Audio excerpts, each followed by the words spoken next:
shi sada zumunta ba wani abu ne wanda za ka ce in ka ga dama ko kuma in baka yi shi ba babu komai. Inda ka ƙi yin shi kuma ka ganganta yin hakan zai zama to ma sanadiyyar shiga wuta Allah sai. Da haka mai sada zumunta abu ne wanda shari'a ya yi magana a kai. Annabi sallallahu alaihi wasallam ya karantar, alkur'ani kansa ya yi magana dangane da abin da ya shafi zumunta alkur'ani wurare daban-daban. Da haka lalle ne mu sa shi cikin aiki kuma mu ɗauke shi yana da muhimmanci.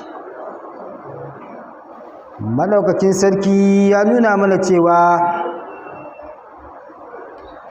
wato hatsarin da ke cikin yanke zumunta to ya kai inda ya kai,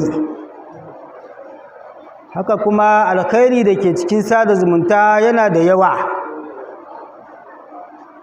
Da haka ashe lalle ne mu ja hankalin juna da ai kokari a sada wannan zumunta da kuma hani da yanke shi. Domin wani gu madaukakin sarki yana ga mana cewa fa hal asaytum in tawallaytum an tufsidu fil ardi wa tuqatti'u arhamakum allazina la'anahumullah fa asammahum wa a'ama absarahum. Madaukakin sarki yace ko dai mutane suna tunani ne kawai su ta yanke zumunta da ke tsakaninsu da 'yan uwansu, kuma bayan haka su juya baya su yi taɓarna a bayan ƙasa, sannan su yanke zumunta da ke tsakaninsu da ainihin dangoginsu. Allah ce kai ire-iren masu wannan aiki, ɓarna a bayan ƙasa da yanke zumunta da juyawa alkur'ani baya, to masu irin wannan Allah maɗaukakin sarki ya tsine musu, sannan ya makantar da su ba sa ganin alkhairi, sannan ya kurmantar da su ba sa sauraron abin da yake alheri. Da haka al'umma musulmai, ɗaya daga cikin ‘ya'ya na Aliyu bin Abi Talib wanda ake kira Usaini bin Abi Talib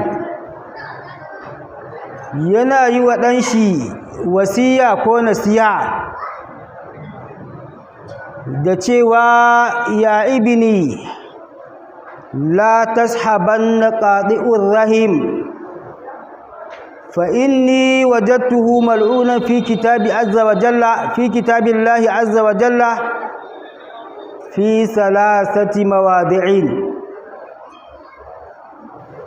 Husaini bin Ali bin Abi Talib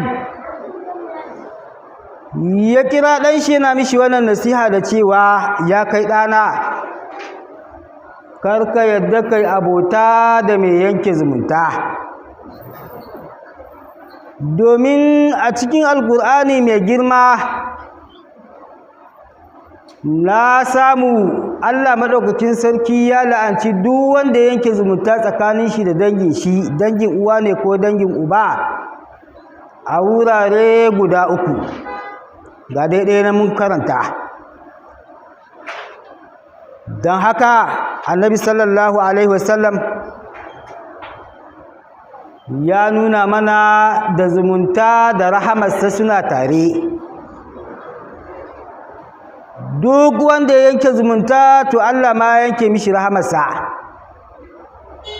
wanda kuma ya sada zumunta to Allah zai sada shi da rahamar shi. Allah mana baiwa da haka. Don haka al'umma musulmai, lalle ne wannan aiki ne mai girma. Dangin nan na gefen uwa ko dangi ta gefen uwa, karka yadda ya zamanto ka yanke zumunta tsakaninka da su. Addinin musulunci addini ne wanda yake mai sauƙi, lura da yanayi da lokaci. Annabi sallallahu alaihi wasallam ya ce silu arhamakum walau bisalam, ku sada zumunta da ke tsakaninku da ‘yan uwanku koda da sallama ne, musamman a zamani na yanzu. To idan zamani ya juya kai ma a juya da kai. Akwai handset musamman yanayi na sallah da aka gabatar, malam salu chat card, ka kira ‘yan uwanka dangin uwa da dangin uba, an yi sallah lafiya, assalamu alaikum, an yi sallah lafiya, malam ka sada zumunta. Amma wanda ya fi shi ne kai tattaki da kafa kaje. Da haka al'umma musulmai wannan aiki ne wanda yake na da girman daraja. Manzo Allah sallallahu alaihi wasallam ya karantar da sahabbai muhimmancin sada zumunta. Don haka wata rana Abu Huraira, sahabi na Annabi sallallahu alaihi wasallam, yana zaune da sauran sahabbai wanda yawansu ya kai yawan da muke a masallacin nan, ko sama da haka ko ƙasa da haka. Abu Huraira ya ce to duk wanda yake wannan majalisa yake zaune a nan, in ya san yana yanke zumunta ya tashi a wannan majalisar. Kaga sahabbai babu nugu-nugu a harkansu. Don haka wannan saurayi sai ya tashi. Da ya tashi sai ya garzaya wurin wato ƙanwan mahaifinsa ko yar mahaifinsa, ala ayi hali. Yawa ya je wurin gwaggwansa,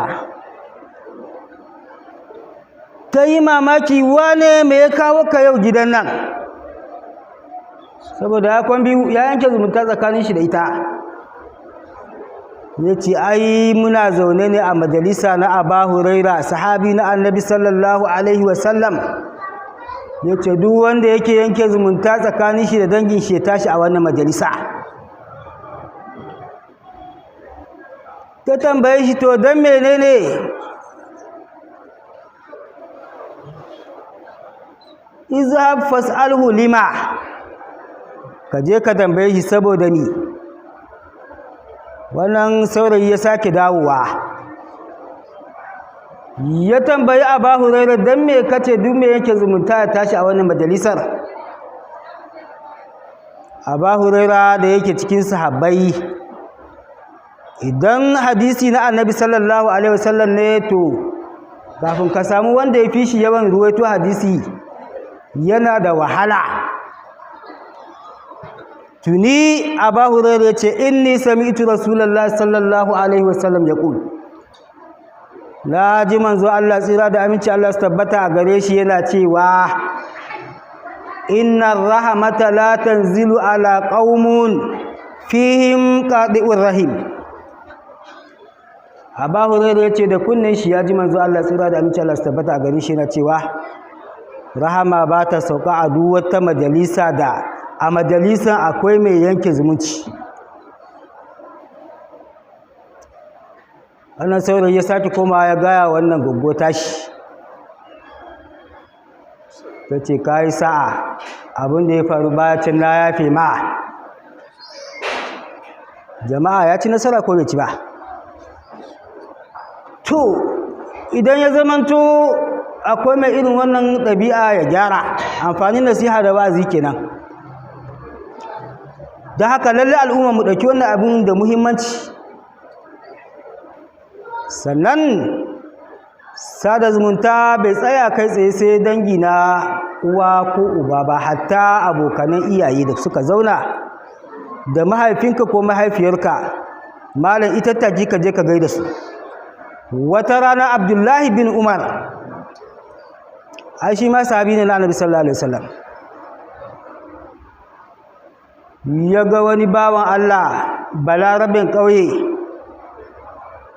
in gaya ma wannan Abdullahi bin Umar ya yi sauri, dama shi Abdullahi bin Umar yana kan wato jaki, kamar yadda ya ruwaito ya ce yana jin daɗin wannan jaki, kuma ya sa rawani ya ɗauka in ma yafawa ya yi in ma ɗaurawa ya yi naɗi. Da ya ga wannan balarabin ƙauye ya sauka a kan wannan jaki ya ce bawan Allah zo ka hau. Ɗauka lokaci ne na hunturu, ya cire wannan rawani nashi ya ba ma wannan balarabin ƙauye. Sauran abokanan Abdullahi bin Umar suka ce, Abdullahi bin Umar ai su ‘yan ƙauye kyauta kaɗan yanka musu ma ya yi, ga shi da jakinka da kake jin daɗin shi ka ɗauka ka ba shi ka sake sami shi rawani. Ya ce ai wannan da kuke gani shi ɗa ne ga abokin mahaifina Umar. Saboda haka annabi sallallahu alaihi wasallam dama ya ce yana daga cikin girmamawa ka girmama ɗan abokin mahaifinka. Saboda haka na girmama wannan bawan Allah ya je da wannan jaki da wannan rawani. Jama'a, fa'idan sada zumunta kaga ba shi uban ba har ya shafi ɗan nashi. Da wannan nake jan hankalinmu baki ɗaya, musamman waɗanda suke da ‘ya'ya mata a gidan aure ko ƙanne mata a gidan aure, lalle ku tattaki ku rinka zuwa gidan sarakunanku. Wannan zai ƙara wa ‘ya'yanku mata daraja, zai ƙara musu mutunci. Annabi sallallahu alaihi wasallam yana zuwa gidan Fadima, ma'ana gidan Aliyu bin Abi Talib mijin Fadima, kuma idan an yi abinci ya ce a sako ya ci. Ta yi wani ya ce shi zuwa gidan ‘yan shi akwai kunya, duk duniya ba wanda ka Annabi sallallahu alaihi wasallam kunya, ko akwai shi? To ya je gidan ‘yarsa, kai kuma awa. Don haka ina jan hankali na da naku baki ɗaya, a matsayinmu na ahlus sunnatu mu rinka practical aiki na Annabi sallallahu alaihi wasallam, saboda ‘yan baya ma su gani. Amma ba zai daɗi ba a ce akwai ‘yarka a gari ko a wani gari, tun da ta aure baka taɓa zuwa ɗakinta ba, ko akwai ƙanwanka a gari ko a wani wuri, tun da ta aure baka taɓa zuwa ka ga ɗakinta ba. Malam, duk imani ka fa kai kuskure. Jama'a, haka ne ko ba haka ba? To wannan matsala mu gyara ta, yana cikin mu. To su ƴaƴa mazan fa ba sa zuwa su gaida sarakunan su fa, in akwai masu haka. Duka dai matsala ce ai da za a gyara. Amma a matsayinka na wanda yake mahaifi, to ka ɗauki wannan gaba. Ai sai Annabi sallallahu alaihi wasallam shi ya je gidan Sayyidina Aliyu. To ashe min babi aula, shi siriki namiji ya je wurin siriki shi wanda ya auro ya a gidan. Wanda ya ce ai shi a yana zuwa shi ma. Don haka kamar da na ga mana wannan dai matsala ce da za mu gyara ta cikin gida. Allah jigan shugaban gudanarwa Malam Mahmudu Miyadi. Ana gobe zai rasu, tun da bai san zai rasu din ba. Daren Juma'a ya rasu irin yau. To ran Alhamis sanda ya zagaye gidan surakanin shi. Malam, haka aka yi ko ba haka ba? To, don haka wannan matsala da Allah mai kokari mu gyara.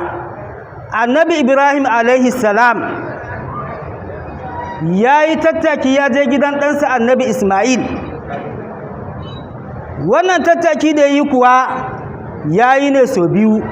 Zuwa na farko bai samu sayidina ma'ana Annabi Ismail ba, matan ya samu a gida, yake tambaya ina ɗana Annabi Ismail.